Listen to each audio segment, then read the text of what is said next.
Bonjour à toutes, bonjour à tous, c'est Raph, bienvenue sur vos analyses et récapitulations du week-end. Nous sommes le 26 février 2022 et c'est avec un grand plaisir que je vous retrouve pour nos trois vidéos habituelles. Donc on va commencer tout de suite par le DAX, hein. Alors le DAX, on a ouvert ici, rappelez-vous, on était sur notre zone 2, d'accord, qui faisait éventuellement office de support, hein, malgré le fait, je vous avais dit, hein, le week-end dernier, attention, on n'a pas réussi à casser ces plus hauts-là, hein, malgré ce rebond-là.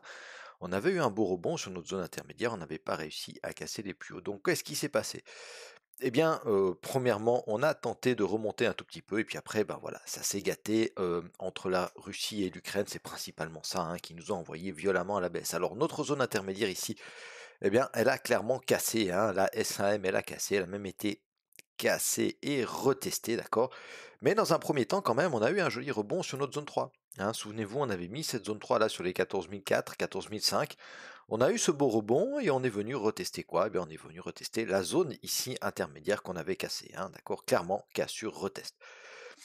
Quand on regarde quand même le graphe, on se rend compte de quoi? On se rend compte que pendant toute cette baisse ici, d'accord, les rebonds, ok, alors il y a moins de bougies et elles sont plus petites, d'accord. Donc on est clairement, alors c'est clair, on a la loi de dos qui est baissière, mais si on regarde aussi les bougies, et ça c'est important de le faire dans toutes les UT, hein, même si vous rentrez dans du 1 minute, hein, regardez quand on a une inversion de tendance.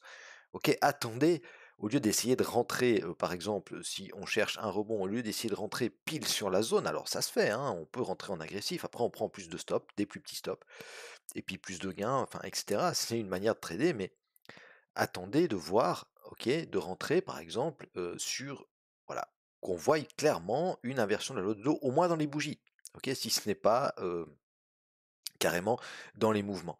Donc ici, qu'est-ce qui se passe? Hop, on rebondit, ok, donc c'est jouable, mais on est à contre-tendance, hein. Ce trade-là, il est jouable, mais clairement à contre-tendance, donc un peu dangereux. Toujours est-il que voilà, on revient ici, ok, bougie mère, d'accord, cassure par le bas, et on fait quoi ce coup-ci? On enfonce la zone 3. Hein, clairement, on l'enfonce. On rebondit où? Alors, vous avez vu, hein, fin de semaine, alors bon, il y a eu Biden qui a essayé de rassurer un peu les marchés, on a beaucoup baissé, oui, on a eu un joli rebond, attention, on n'a pas encore cassé ces plus hauts là, donc on verra la semaine prochaine ce qui se passe, hein. On verra aussi où est-ce qu'on a rebondi, alors c'est ici, on peut déjà se rendre compte sur le 4 heures qu'on a rebondi sur le support 1 annuel, très très gros support évidemment, hein, et puis les 14 000, d'accord? Donc évidemment, on a enfoncé, il y avait beaucoup de volates, hein. Donc on a enfoncé tout ça, et puis on a réintégré, et là on a fait un magnifique rebond hier quand même, hein. Vous voyez, on a terminé la séance avec 3,61%, hein, ce qui est voilà une belle remontada du vendredi. C'était encore plus impressionnant sur le dos, hein, on le verra tout à l'heure ensemble. Donc maintenant quoi, bon, on a réintégré la zone 3, on va bouger un peu nos zones, hein, on va bouger un peu nos zones parce que bah, le price action nous donne des nouvelles zones d'appui et de résistance, donc on va bouger ça tout à l'heure ensemble. Donc semaine très volatile, semaine dangereuse, hein. Moi j'ai tradé uniquement hier, d'accord, je vous ai fait une vidéo pour mon Dow Jones, le DAX j'avais vendu ici, mais j'ai fait un petit scalp hein, de 28 points dans cette mèche ici à la vente, ok, parce qu'on était venu retester la zone 3, voilà.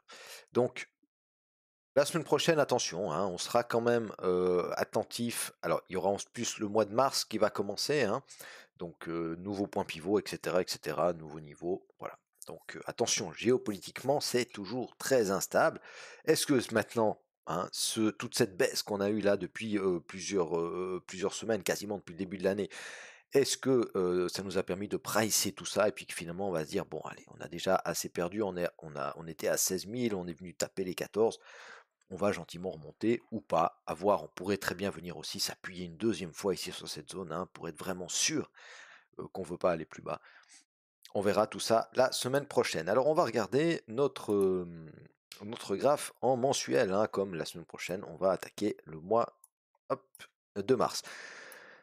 Donc en mensuel, on a rebondi où? Bah regardez, hein, comme je vous ai dit, d'accord, on avait plusieurs supports, il faut toujours très important de dézoomer, hein. Donc comme je vous ai dit, les 14 000, le support 1 annuel, gros niveau, et puis grosse zone de polarité ici, hein. Grosse zone de polarité, d'accord, on peut même la faire comme ça, en prenant cette mèche ici, d'accord. Ça c'est quoi? Ça c'est une FTR, hein, clairement, ok. D'accord, donc on avait tenté de repartir à la baisse et puis ça a été cassé par le haut. Alors elle n'est pas parfaite parce que cette bougie-là, elle aurait dû clôturer au-dessus de cette mèche, hein, pour que ce soit une FTR parfaite. J'en ai fait une vidéo sur ma chaîne si ça vous intéresse, je vous invite à aller la regarder. Donc regardez, hein, on vient chercher cette zone de polarité ici, d'accord? Elle avait fait, si on la remet comme ça, cette zone, elle avait fait quoi? Résistance, résistance, donc les 14 000, hein, clairement. Résistance, résistance, hop, coronavirus, boum, et on casse tout ça à la hausse, et pourquoi pas maintenant support pour repartir à la hausse, hein, ok? On clôture, alors on va voir, hein, il nous reste quand même la journée de lundi, euh, pour voir si on va clôturer, si on va réintégrer cette bougie mère mensuelle ici. Ok, donc je vais laisser ces niveaux, on va bien voir, mais voilà, on aura plus d'indications quand même quand la bougie mensuelle aura clôturé. Sinon, si elle clôture ici en dessous, bon bah voilà, on a cassé la bougie mère par le bas, donc attention éventuellement au retest pour aller faire des plus bas ou pour venir en tout cas retester cette zone ici. En hebdomadaire, je vais vous enlever ça, pardon, j'ai oublié de l'enlever, c'est pas très agréable. D'abord ça, hop, pardon, tac, d'avoir ça sur le graphe, voilà, excusez-moi. Donc en hebdomadaire, eh ben pareil, hein, d'accord, on a cassé tout ça par le bas, malgré tout, on a quand même une belle mèche de rebond, hein.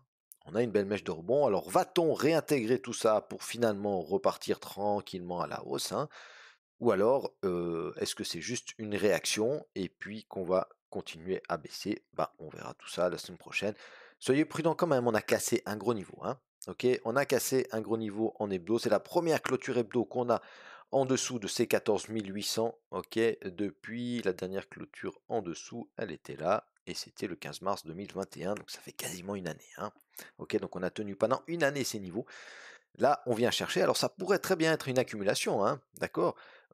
On a une tendance très haussière, d'accord, on a un arrêt de la tendance, ok, donc on distribue, on accumule, ou on distribue, hein, d'ailleurs, mais disons, hein, la tendance de fond, elle est haussière, donc disons qu'on accumule, ok, on vient faire un petit spring, ok, on réintègre le range pour finalement aller en haut, hein. Faut toujours aussi se rendre compte d'une chose, c'est que tous les gros intervenants sur les marchés, ils ont des visions très très long terme. Donc eux, ça ne les dérange pas d'accumuler pendant une année, hein. Il n'y a pas de problème. Ok. Et puis nous, si vous qu'on fasse du swing ou de l'intraday, eh ben là, il y a de l'argent à se faire. Ok. D'accord. C'est pour ça qu'on note ces niveaux. C'est pour ça qu'on essaye de trader quand même dans la tendance. Là, la tendance, elle est devenue quoi? Bah regardez, depuis le 17 janvier, d'accord, on est clairement baissier. D'accord. On a une seule bougie verte et encore, elle a une immense mèche au-dessus de la tête. D'accord? Et c'était voilà la bougie du 7 février. Du, de la semaine, pardon, du 7 février. Ok, donc voilà. Après, pas grand-chose de plus à dire, hein, si ce n'est attention à cette mèche, hein. D'accord, attention à cette mèche, ça peut nous renvoyer dans le range et puis repartir à la hausse, hein. Allez, en journalier, hop.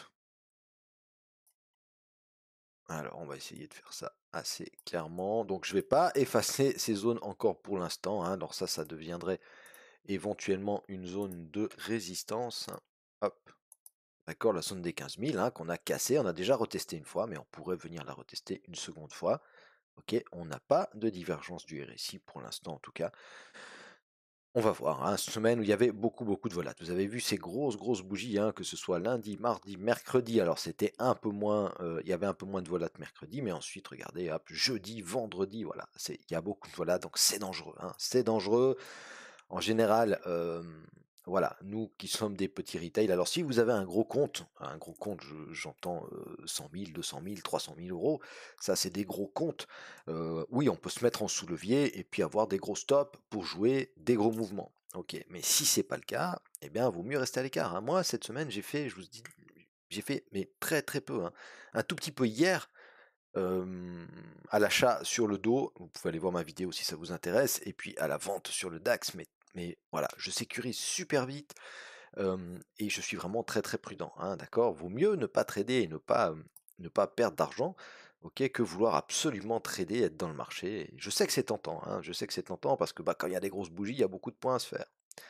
Mais il y a aussi beaucoup de points à perdre, donc soyez très prudent. Alors on va voir, hein, on va voir si on réintègre toujours pareil, hein, si on réintègre ce range. Pour le moment, la semaine, bon bah elle est quand même clairement baissière, hein. D'accord, elle est clairement baissière. On a 3 bougies sur 5 qui sont baissières. Malgré tout, on finit sur une note positive. D'accord, le vendredi, il est plutôt positif et il nous donne un peu d'espoir pour la semaine prochaine, voire les semaines qui suivent. On va voir ça. Alors, ensuite, le 4 heures, alors qu'est-ce qu'on va faire? Alors, évidemment, on va bouger un peu nos zones, hein. On va bouger un peu nos zones, on va essayer de faire ça proprement. Ok, donc ma zone 3, moi je vais la mettre ici. D'accord? Pourquoi? Bah, clairement, hein, clairement, quand on a un rebond pareil, alors on n'a pas encore cassé ça, comme je l'ai dit tout à l'heure, donc attention. Mais quand on a un gros rebond comme ça, ok, on est obligé, on sait qu'il y a beaucoup de monde qui sont rentrés ici à l'achat. D'accord? Donc c'est une zone qu'on va devoir évidemment surveiller en cas de retour sur cette zone. Alors idéalement, hein, idéalement, alors c'est bien sûr que ça réagit pas tout le temps comme on veut, hein, mais idéalement, ça serait pas mal, hein. D'accord? On casse ces plus hauts-là, on recasse la S1M, ou alors on verra la semaine prochaine avec les nouveaux points pivots, mais on recasse tout ça, d'accord? On fait une petite clôture par là en 4 heures, et puis on redescend gentiment, et on revient ici, signal haussier, pourquoi pas, pour aller faire de nouveau des plus hauts, hein? Ok?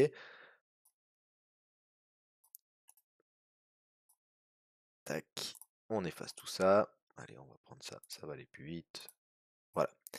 Donc, zone 3, d'accord, on va la mettre sur les 14 000, on a le support 1 annuel, et puis on sera attentif surtout au niveau point pivot de la semaine prochaine. Notre zone 2, alors, on a le bas du range ici, d'accord, je vais la mettre un tout petit peu plus bas. Et je vais, alors ça on va supprimer, hop, et puis moi je vais la mettre ici, ma zone 2. Alors, on y est presque, il faudra faire attention, parce que c'est quand même un gros bloc de contrat baissier, hein, d'accord? Une, 2, 3, 4, 5 bougies fortement baissières, d'accord, qui nous ont permis de casser ces plus bas. Et les vendeurs, ils sont rentrés où dans ces bougies-là? Donc, c'est des niveaux qui vont être défendus. Donc, il y aura des petites réactions en tout cas. Ok?